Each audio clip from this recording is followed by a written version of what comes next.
Mr. Pimenta in Arita talking about why the porcelain we make in our studios is never as good to work with versus what we can buy from China or Japan.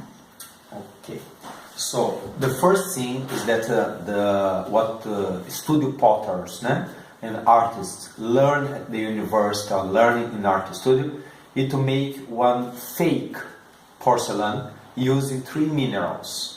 We usually we learn in books that we have to mix kaolin, feldspar and quartz in different proportion, depend of what we want to do.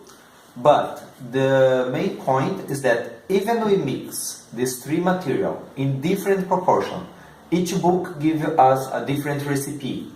We cannot make a real porcelain and we cannot make it plastic. We cannot make it work by hand or by wheel or slab or make a small sculpture because it has no plasticity. What happened is that the porcelain was discovered in China, in Jiangxi province, and they discovered one stone.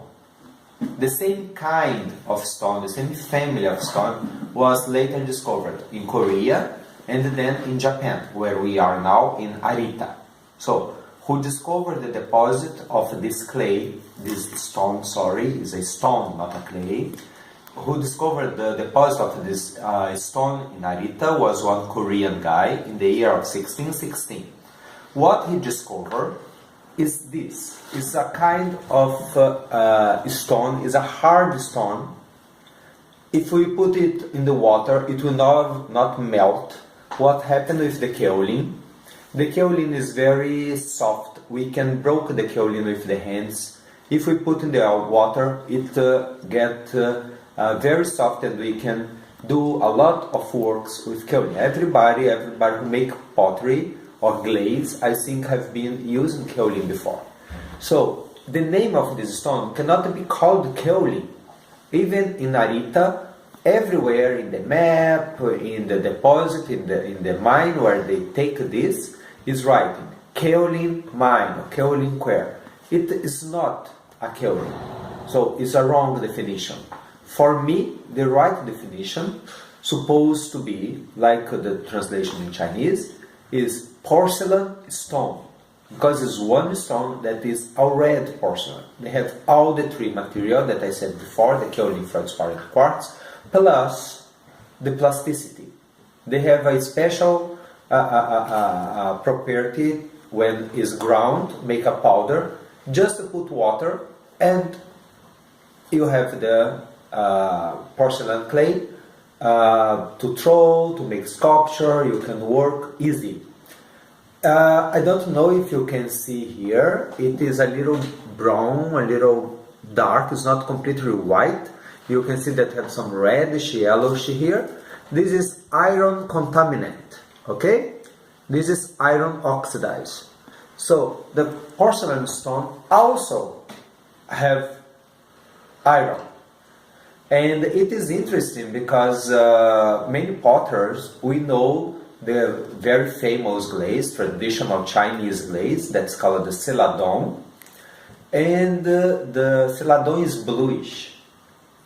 So the stone get bluish and the celadon get bluish because of the reduction firing of during the process of reduction, when the iron oxidized change from yellowish or brown to bluish color.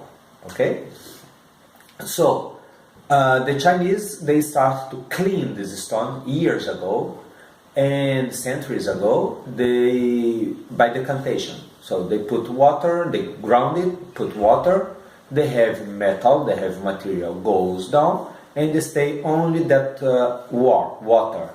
Like when we wash rice and have that very whitish water, that is the material that they use to make the porcelain paste. Then they just dry it. But before dry, all the iron comes down. Now in Arita factory, for example, they have vibratory canals where when the water comes down, this is vibratory and metal with magnet. So all the iron gets stuck in the magnet and it goes down only the white porcelain. So what makes difference between your porcelain that you cannot use, you cannot throw or cannot make your sculptures in India is because what we're doing is not porcelain. Porcelain you can find only in Asia, is one stone. Okay? Can you understand a little what? Yes. Okay. And also porcelain was first discovered in China, which gives the name of the country. Right? In Chinese, the name of the country is Gongzhou, is the country or the country of the center, because the old Chinese, they believed that was the center of the universe. But it's Gongzhou, it's not the pronunciation, doesn't look like China like we know now. But China was the name of the place, and have rivers that where they take the porcelain, and was like something like China, the pronounce, and China, the people ask, oh, where this come from? Oh, this comes from China. And then from China become the word China. So now even today the Chinese also are very proud because the name of the country came also from the porcelain. Thank you. Okay. Welcome.